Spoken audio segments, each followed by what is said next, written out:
Okay, I'm going to be doing a switch replacement instruction here for the speed control on this omnex remote.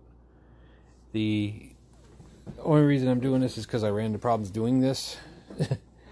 It's with trying to figure out how to get it apart. Now, one of the screws is real short. The rest of these are really long, so I do recommend a power screwdriver. And you're going to want to have pliers, a couple of small screwdrivers, something real narrow and long, longer than that possibly if you got it. Something like this. It's like a medical tool. I use them for parts, pulling parts and that. The one screw, the short one, is down here by the battery compartment. You want to take the battery out for doing this. After you take all the screws out, you pull this back. There's a wire on the top end of the battery compartment. Just pull that off. Just pull straight down.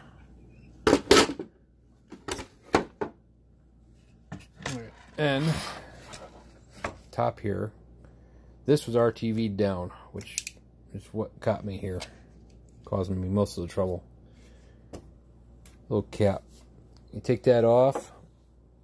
You take this loose. The screwdriver. I've already had this one off a couple times. After you take that off, you want to take this collar ring off. That's where the big pliers come in handy for breaking that loose. I'm going to take this right up in here. There's a flat spot. Use that to get underneath there. This thing had a lot of dirt, so I suggest clean it with a wire brush. You have to pull that off. There's a rubber seal down in here. I recommend using these things to pull that out and clean all that around in here with a wire brush and everything, and re-lube it when you go to put it back together with dielectric. Back side here, you get this wire here, pull it off, and you take this screw loose right here. You're going to back it out till it stops. Don't try to force it past the stop after it stops. If it rotates around here.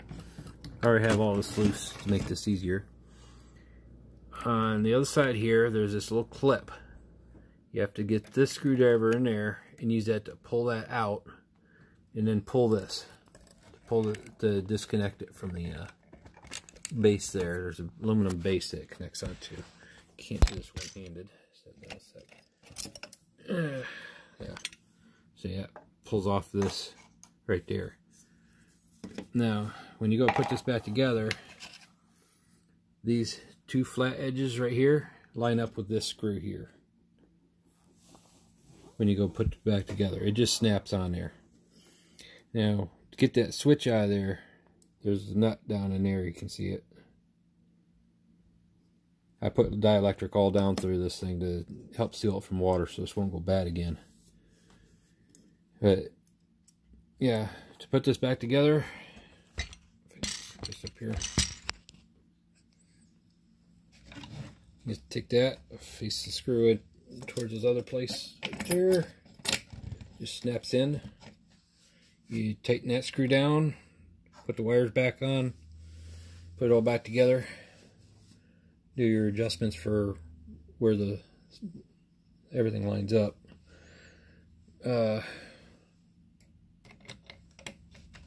Probably do that now. So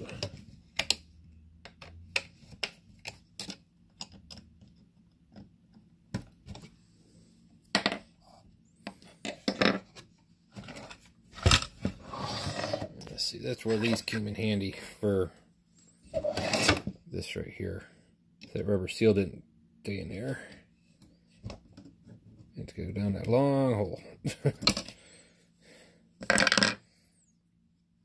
Now, there's two sides that this thing will line up on, so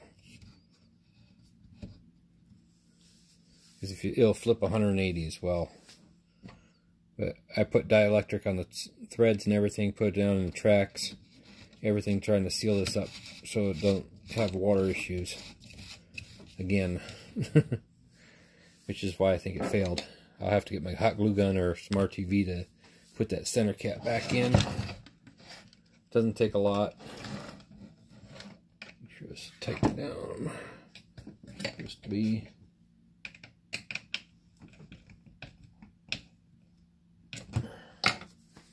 Alright, that's. I'm putting that brass piece back on for the knob.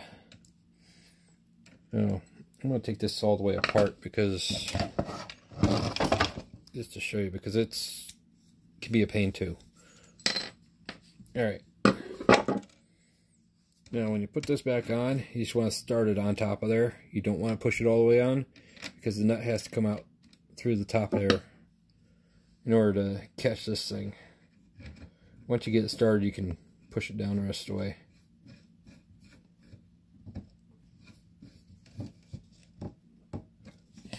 There. Now I just gotta clean the RTV off this, put fresh RTV on for the cap, and dial that all the way down, and put this on where the point's 0. With the dot. And put the back cover back on, which, if you're having a hard time finding the wiring connection, that is right up here. If you have it faced back like that,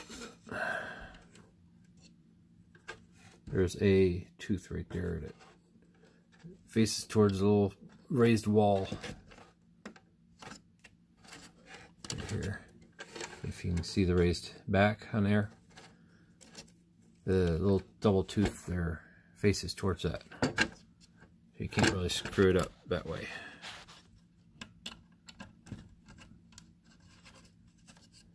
If you put it on the other way, you're going to fry your board when you put it together.